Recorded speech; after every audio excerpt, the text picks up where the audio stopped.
मकर संक्रांतीच्या आदल्या दिवशी साजरा होणारा भोगी हा सण म्हणजे निसर्गाप्रती कृतज्ञता व्यक्त करण्याचा दिवस होय. थंडीच्या दिवसामध्ये निसर्गातून मिळणाऱ्या ताज्या पिकांचा आनंद घेणे आणि शरीराचे पोषण करणे हा यामागचा मुख्य हेतू.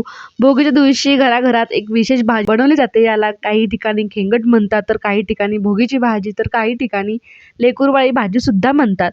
या भाजीचे वैशिष्ट्य म्हणजे यामध्ये हिवाळ्यातील सर्व ताज्या भाज्यांचा वापर केलेला असतो. या भाजीत भरपूर प्रमाणात तीळ सुद्धा वापरले जातात. तीळ हे उष्ण असल्याने थंडीच्या दिवसात शरीरातील उष्णता टिकवून ठेवण्यासाठी मदत होते. आपण बाजरीच्या भाकरीला सुद्धा तीळ लावतो. बाजरी आणि तीळ या दोन्ही गोष्टी शरीराला ऊर्जा आणि उष्णता देणाऱ्या असतात. मंथनला शाळेमध्ये सोडून आल्यानंतर अगोदर गरमागरम चहा घेतला आणि त्याच्यानंतर मग पुन्हा या कामाला सुरुवात केली. इथे मी काल ज्या भाज्या आणल्या होत्या तर काल रात्रीच त्या सगळ्या निवडून ठेवल्या होत्या, जेणेकरून सकाळी म्हटलं आपली धावपळ व्हायला नको. सगळ्या भाज्या अगोदर साईडला काढून ठेवल्या, स्वच्छ धुवून घेतल्या. ज्या भाज्या शिजायला थोडासा वेळ जास्त लागतो अशा भाज्या अगोदर तेलामध्ये मी टाकून छान अशी फोडणी तयार करून तेलामध्ये टाकून अगोदर त्या वाफवून घेतल्या.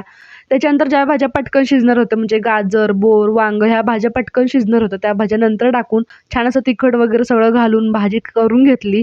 एका साईडला मी मेथीची सुद्धा सेपरेट भाजी बनवली होती. या दोन्ही भाज्या शिजूपर्यंत म्हटलं आपण देवपूजा करून घ्यावी म्हणून छान अशी अगोदर देवपूजा करून घेतली. त्याच्यानंतर मग दोन्ही भाज्या शिजून झाल्यानंतर म्हणतात इथं बाजरीची भाकरी पटकन बनवून घ्यावी, कारण मला मंथला शाळेमधून सुद्धा आणायचं होतं. इथं पटकन बाजरीची भाकरी करायला घेतली. आपण कसं शक्यतो जास्त करून खात नाही, पण ह्या दिवसामध्ये बाजरी तीळ जास्त प्रमाणामध्ये खाल्लं जातं आणि खायला हवं, खरी गरज आहे आपल्याला. तर बाजरीचं पीठ छान असं मळून घेतलं आणि भाकरी थापून घेतल्या. भाकरी थापताना थोडं तीळ सुद्धा टाकून छान अशी भाकरी करून घेतल्या. भाकरी बनवून घेतल्यानंतर मंथनला मी शाळेमधून घेऊन आले आणि त्याच्यानंतर मग मी देवाला नैवेद्य दाखवून घेतला. छान असा आजचा भोगीच्या भाजीचा भोगीचा स्वयंपाक तयार होता. तुम्ही सुद्धा सगळेजण या जेवायला.